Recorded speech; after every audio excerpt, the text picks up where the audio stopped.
everyone. Welcome to the Tenity podcast, where we explore the latest in fintech, innovation, and future of finance. I am Eda. I am with my wonderful co-host Kaan, and I'm excited to have you join us today as we dive into the topic that's incredibly relevant to the global finance ecosystem. Let me start with a quick introduction. I worked in financial consulting in corporate setup for many years. Then I got involved in venture capital, early stage investments, and startup building. And now I'm with Tenity, working with Kaan closely, helping Tenity to increase the brand awareness in the UK and increase the footprint globally. Kaan, maybe you would like to give a quick background about yourself? Thank you very much, Eda, and welcome to Tenity. We are super happy that you joined us, and hopefully we are going to bring our global footprint even more and larger. So at Tenity, I'm one of the managing partners. We are based in London, and at Tenity, we've been investing in early stage fintechs, Europe and Asia Pacific, but now growing more and more. So far, we invested in the UK companies. We are looking to create more open innovation programs where we can actually support our partners in different markets. And also, like, just a little bit more about Tenity, we are a spin-off from a Swiss stock exchange, SIX. That's why we are highly connected with a lot of financial institutions globally. Right now, we have more than 200 portfolio companies in finance. And as I mentioned, with the open innovation programs, we have what we call alumni companies all around the world. I think the last number is around like 1,400. So, which is quite impressive, growing big family. And I think what we are doing is quite synergetic to the banks, to the financial institutions, to fintechs, early stage founders and investors. So I hope that you will get something out from the UK's perspective today. Amazing. Thanks for that. So just a bit background about the podcast. So each podcast we have our local teams to discuss financial landscape, and each Tenity location talks about the local groundbreaking technology in fintech space. So thanks for joining us today again. So let's dive into the topic. First thing I want to talk about is over the past decades, London has emerged as a leading center for financial technology, attracting talent, investment from all over the world. But what really makes London so important in global fintech space? I would like to hear your thoughts. Yeah, I mean, like I can say some, and maybe you can add some. I think like the biggest thing about London is one of the world's oldest like multinational cities. So the trade has been here for a long time. I think fintech is no different than this, and obviously even before fintech, London was a finance capitals of the world. So since then, we've been seeing a lot of unicorns popping up. Maybe you'll talk about the numbers. I think I do like London. I mean, this is home now. So I think it's super welcoming to non-British founders as well. I think this is the closest that you can get. The talent is really good. You can have a lot of great universities, so you can have great talent. And again, like you have so many people. I mean, I don't know how well you can see our background, but our office is in Canary Wharf. So basically, every building on your left and right is bank, and you have thousands of smart people working in finance. So when they decide to do something in fintech, I think that's always a nice place to have. Definitely. What do you have in your mind? Yeah, I mean, in terms of numbers, we mentioned about that many times in different setups. But London's UK tech sector has market valuation of 1.1 trillion, which makes it the third country after US and China. It's home to 171 tech unicorns, and I think one of the third of is related to fintech space. So London is definitely represented the biggest portion of total Europe. Definitely, like London leads with many of those kind of numbers in the world. So it is no question, like the diversity is here quite different. Everybody is quite entrepreneurial. You can actually have a lot of regulations which can help people. Maybe you'll later on talk about like CIS and other schemes that helps SMEs to grow. As Tenity, we've been working with a lot of governmental or NGO kind of support organisms, which kind of like encourages entrepreneurship in the UK. That includes like the direct investment, Invest Innovate UK.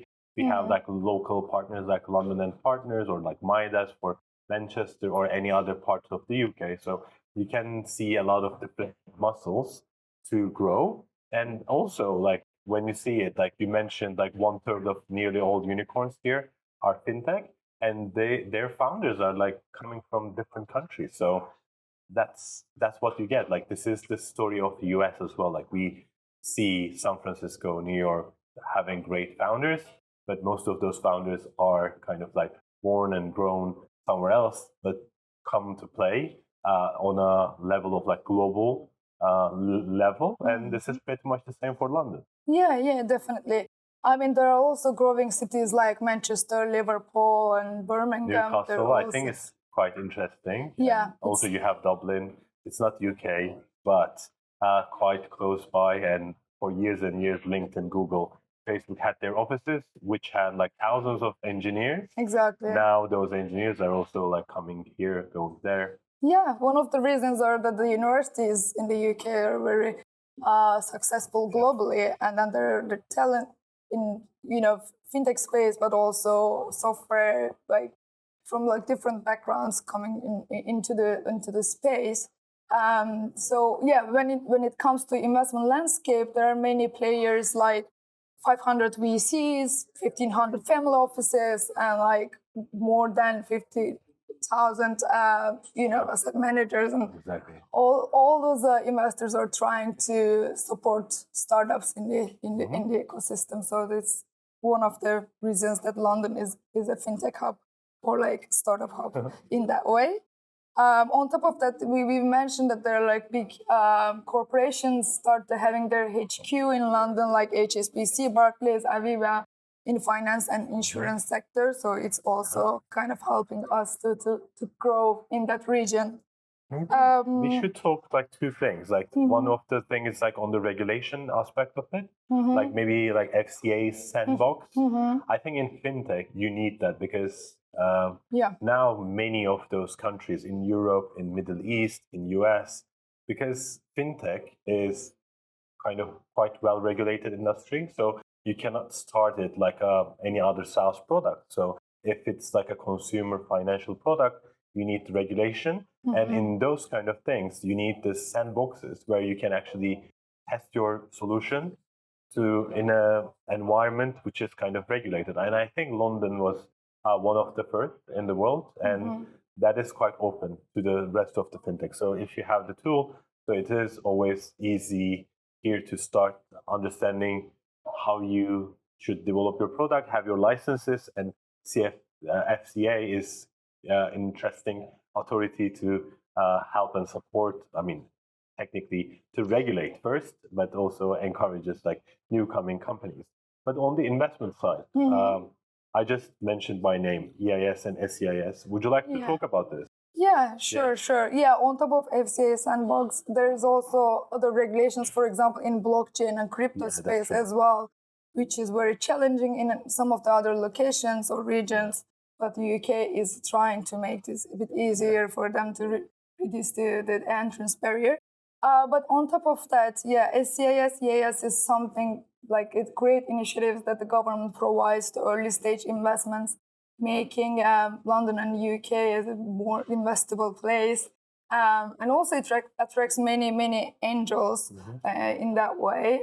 So for example, if you want to give a bit detail, SCIS is focusing on like very early stage of companies, and it gives opportunity to investors to have 50% tax relief on their tax liability. On the other side, there is a capital gain tax relief, and then loss relief, I think up to 100K for SCIS investments.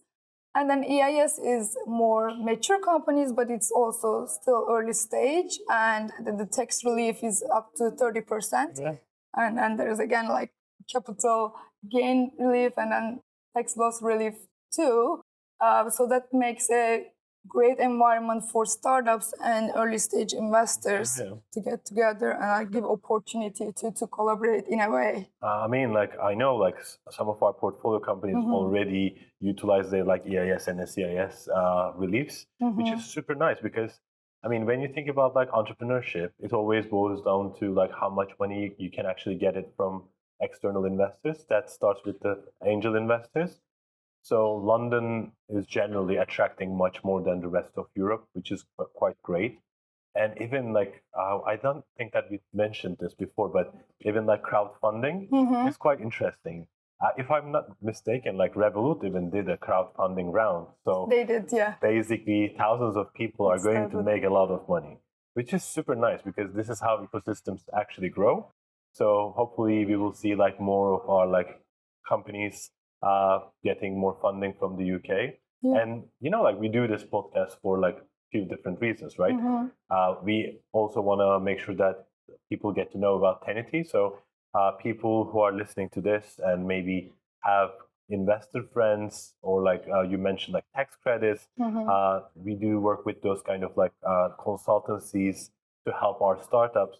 So if you think that you should come and know us more, maybe they should reach out to us as well. Yeah, definitely. And on top of that, just I want to mention about the grants in the UK because where we have a close relationship with the Innovate UK and like some of the grant provider, the government really wants to support the early stage startup to providing those grants. They have really good budget to support the startup development and technology as long as they have their home office or like they're incorporated in the UK. And then there's also R&D tax credit, for example. So there are many things that are low-hanging fruits that the startup can get in the UK.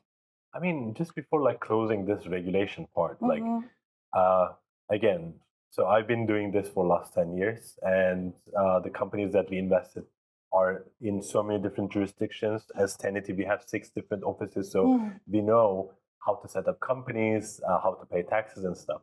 Personally, I'm super happy with like how you can actually set up your company and do your infrastructure things. Like regulation-wise, it's quite easy. I think that's why a lot of companies are or founders are kind of like thinking about London as a good hub.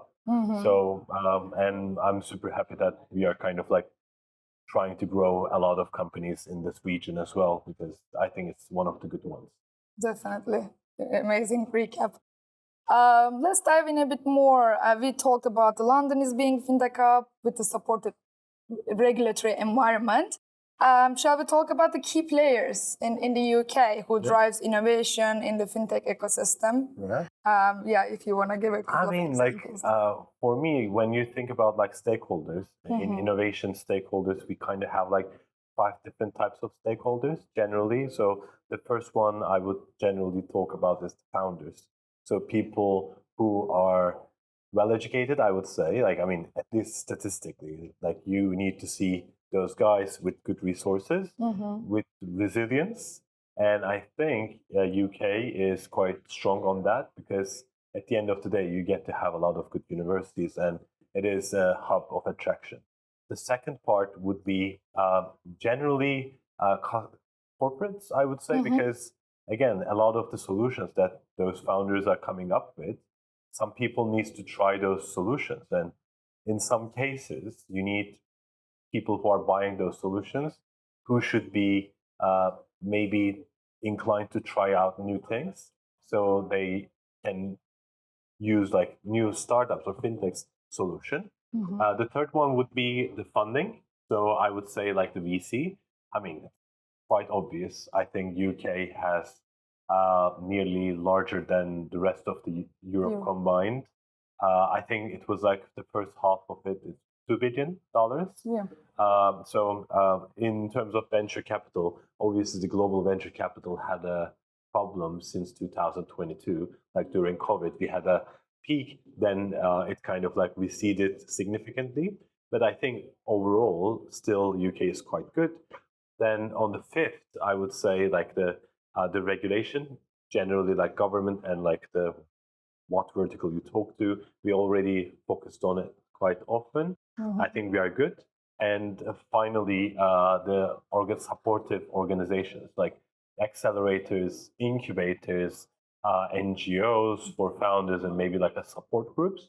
I think in that regard, UK is doing quite well too. So maybe you can go into like maybe some companies names like VCs as well.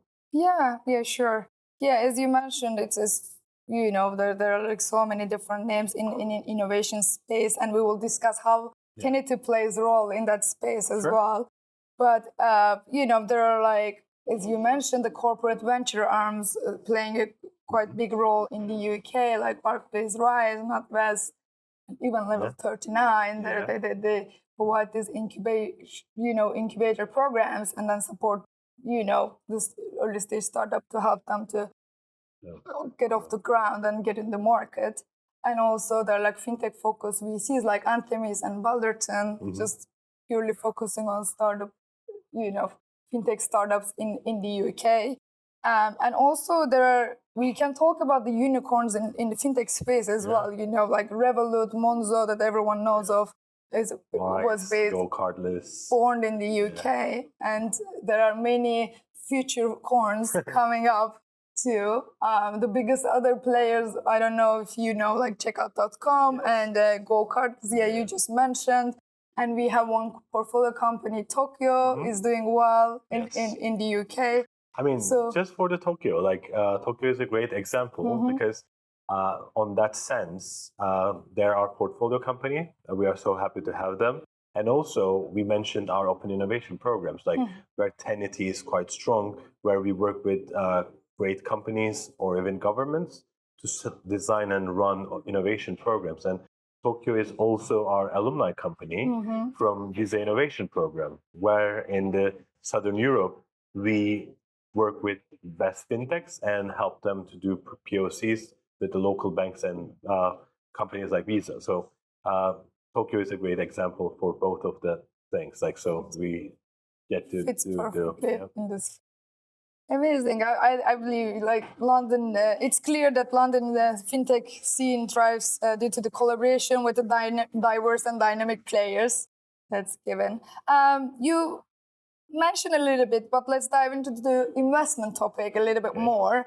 What are the funding trends with the fintech sector?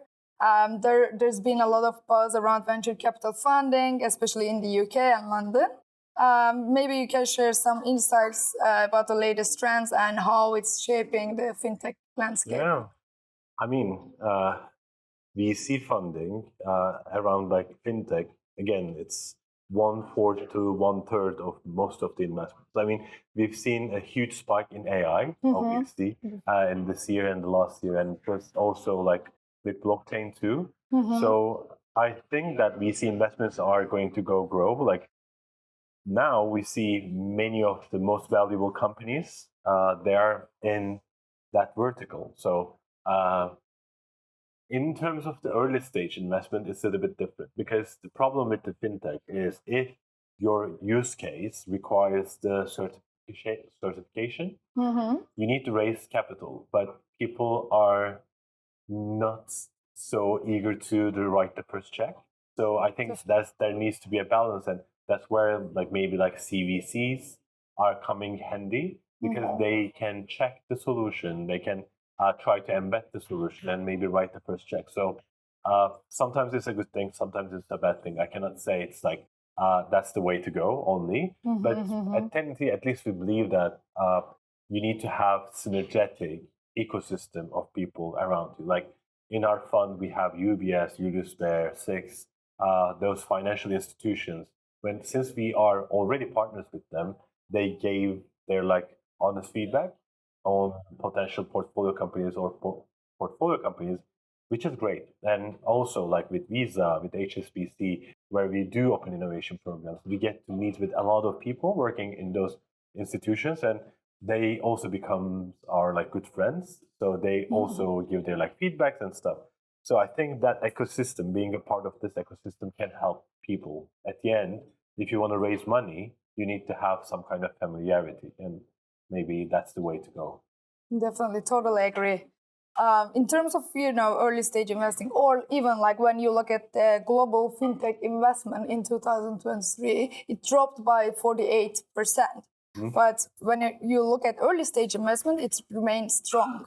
You quickly mentioned that only 2 billion invested in early stage fintech deals. I think 184 fintech deals just UK standalone, which is again higher than the combined total of Europe. It's actually, I think, double of Germany and triple of France. This means I think UK is accounting almost 40% of total VC investment, just going into into fintech startups.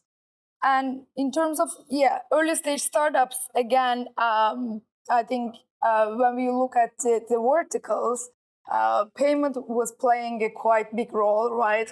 Combined. What do you think about the future? Like starting next year, is it going to be the payment solutions again, or I think like what is the direction moving to?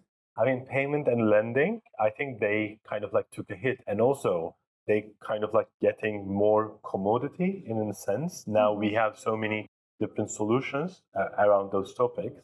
So I'm seeing that like maybe savings layer is different, like personal finance is one of those things.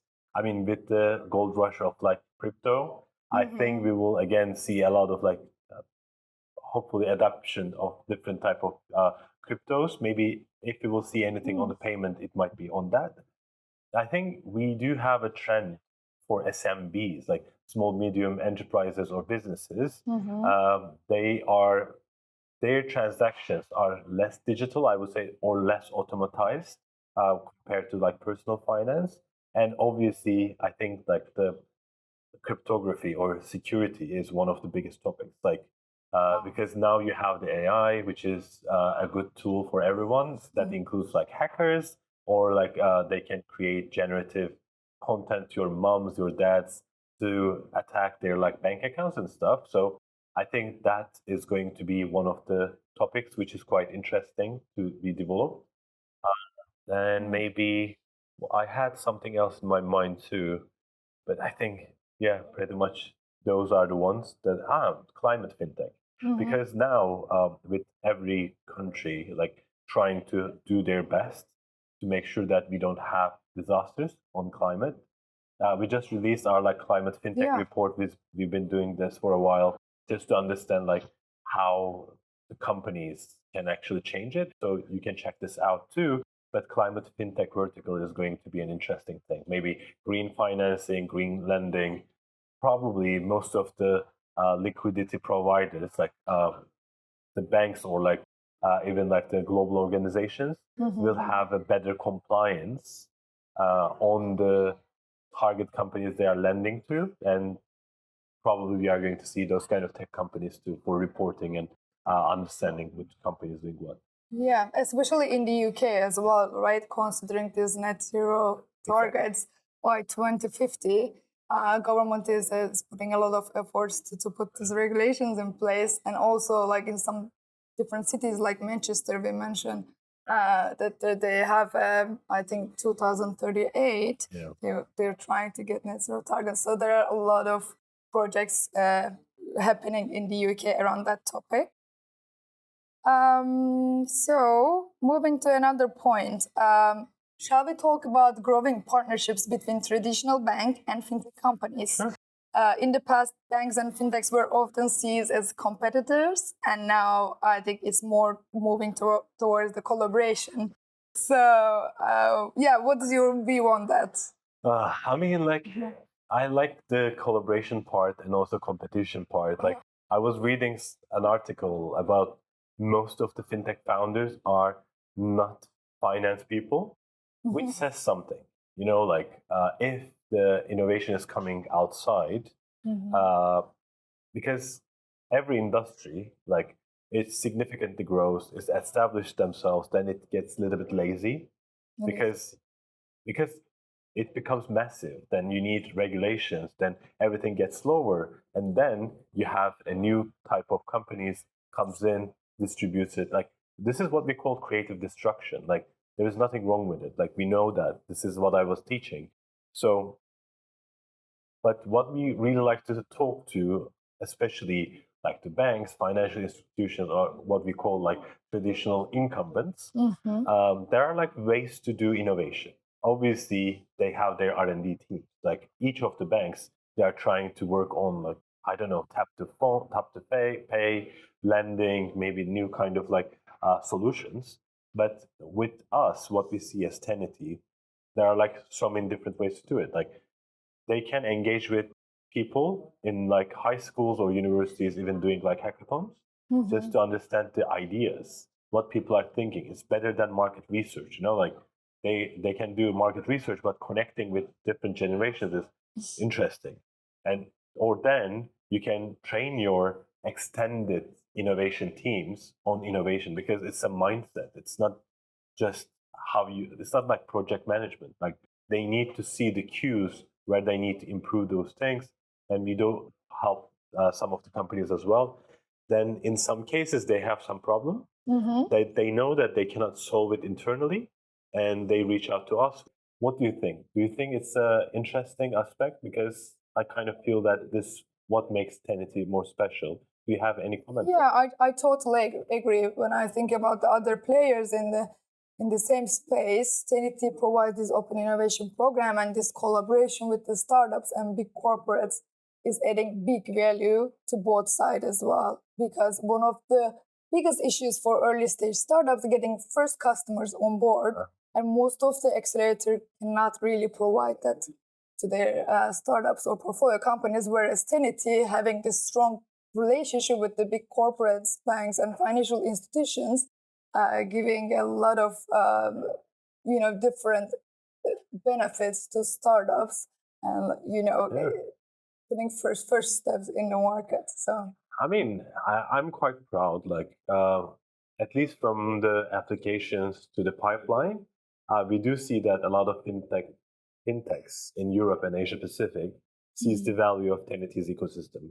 I think that's super nice, because that was the idea, that was the ambition. Now we kind of like see the fruits of it.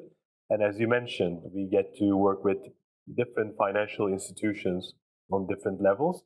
And I think our community around the fintech founders is quite strong. I mean, we tend to see similar companies in maybe Tallinn and also in Singapore. It is maybe competing with each other, but ideally, those two founders can help them much better than anyone else, and they are on the same race, maybe on different markets. So I think that makes Tenity special. We are not just a VC who is providing money.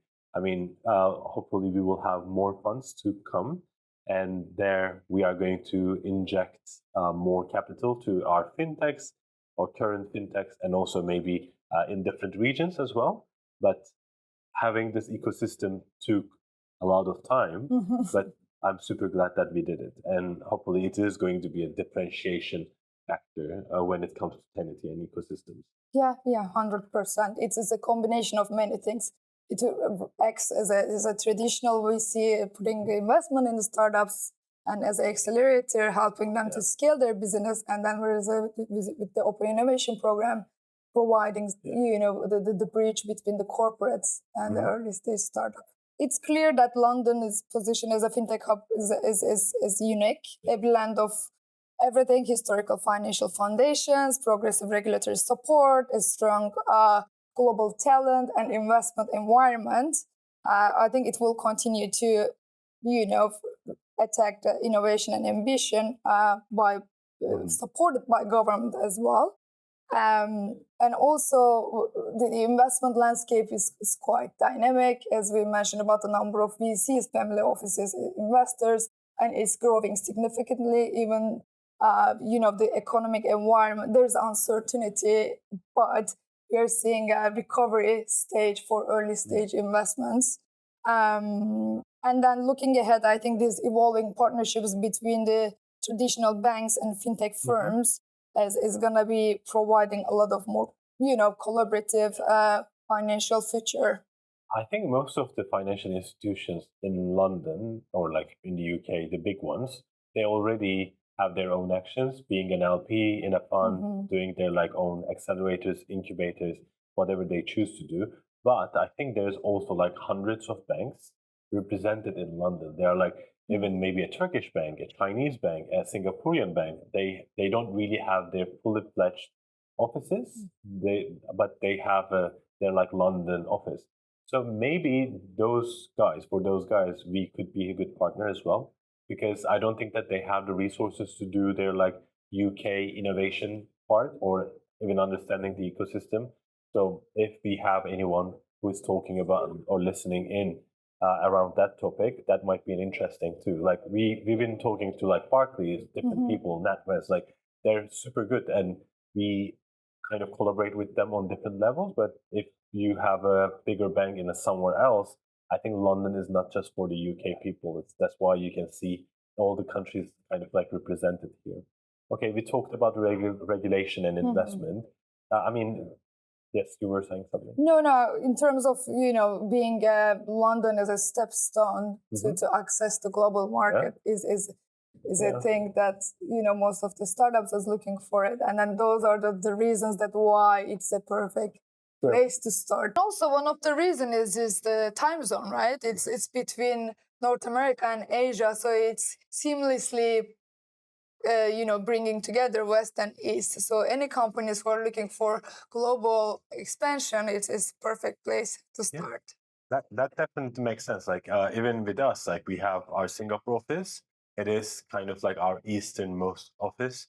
Technically, we do have a lot of things in Korea and Japan too, but we don't have our like established office just yet. But even with Singapore, we can still do business, and we do talk to a lot of investors in the US. So it is still manageable from London. So it is good for many other like fintech founders or any founders in particular. Yeah. This is also great, the support that we can provide at Tenity, right? Having 6 offices around the globe, from Singapore to Tallinn, from Istanbul to London. We can provide or global advisor mentor network to startups or help them to set up their operations in those regions. So having a global presence is very important. Tenity is doing a great job on it. Okay, so I think we still have some time. What I want to do is like just to talk about like our stakeholders. I mean, and let's a little bit talk about for the people interesting things that they can use in their life. So, for example, what would you suggest a company in early stage, especially in London, because you've been in this for a while. You've been investing in the companies. You were managing like the portfolio. So just give them like 2-3 suggestion if there are early stage companies in London. Definitely. I mean, before considering the London, the most important is the team, right? If you're a co-founder, you need to have another co-founder to support your journey throughout until IPO, I always say. But you have to have great team, the first of all. And then second thing is the resilience. You need to be really focused on your targets, and you shouldn't build for your investors, because I have been in investing space. I've seen a lot of companies just pitching to get the investments, but they're not building any solutions around the problem. And on the other side, use your connections. So London is full of support, as we mentioned. There are like government entities looking to support. There are like accelerators like us who are ready to provide support, mentors, advisors. There are people who are just looking to help you to grow, basically. So don't be shy asking for help or getting involved in those communities. I mean, for us, since we are both Turkish, also like we know millions of people in Istanbul, for example. Like, but when you go to Europe, it's a little bit different, right? Like, I think the closest city that I would say to Istanbul is London. In that regard, you have literally a huge city. Like, for the rest of the European cities, they are beautiful. It's not about like comparing that part, but when you go to London, you have so many people. So you need to have a good network to find the right people. Like it might take more time for you to find the right people, companies, or like your crowd that you are in the city. So maybe that's why you need some kind of like ecosystems like us. Now let's think about like investors. I know some of the investors are looking for deals in the UK. Obviously, we have like 500 VCs already in London, and I think we have 20 of them as our co-investors, which is great. and hopefully we will do more and more. But let's think about like if we have VCs, maybe in other regions, if they're interested in any British or UK companies. What would you suggest them looking for deals in the UK? Because also, like, we do have so many different sources. Like, we have London, we have Oxford and Cambridge. It's an interesting place, obviously, especially for like deep tech. Then you have your like Liverpool's and Manchester's, like going to north, and then you have Edinburgh, where you have also like interesting companies brewing there. So there are so many different hotspots. Like, obviously, London being the most dominant. Definitely. I mean, one of the biggest reasons we touched base on that is most of the startups in London is not just focusing on the UK market. So they're looking to expand in the US as a next steps because most of them are already have some type of operations in Europe. So when they look at the deal flow in the UK, it's not just UK specific, whereas I think for Netherlands or Germany or Nordics even, they're more focused on their own market and like specifically, like building around that market. So for the investors who wants to get like global exposure, I think the UK is great, country to start. And then there are a lot of interesting ideas in like various sectors, not only fintech, but in many areas. I mean, that was an interesting thing because maybe you remember we've done some diaspora events. The thing is, like, again, in London, you can find every nationality, including founders. So especially where we are at, like, I would consider like we are really good in Zurich. Obviously, like Switzerland is our like HQ. And then we have Estonia and Copenhagen for the Nordics and the Baltics. So we try to cover like Swedes, people from Norway, Iceland, Estonia, Latvia, Lithuania. And in South, we have our office in Madrid.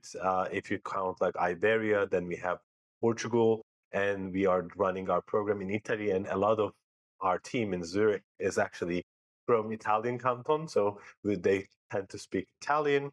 And we have Turkey, which does like some Eastern Europe, some Middle East, and some Central Asia, including like Azerbaijan.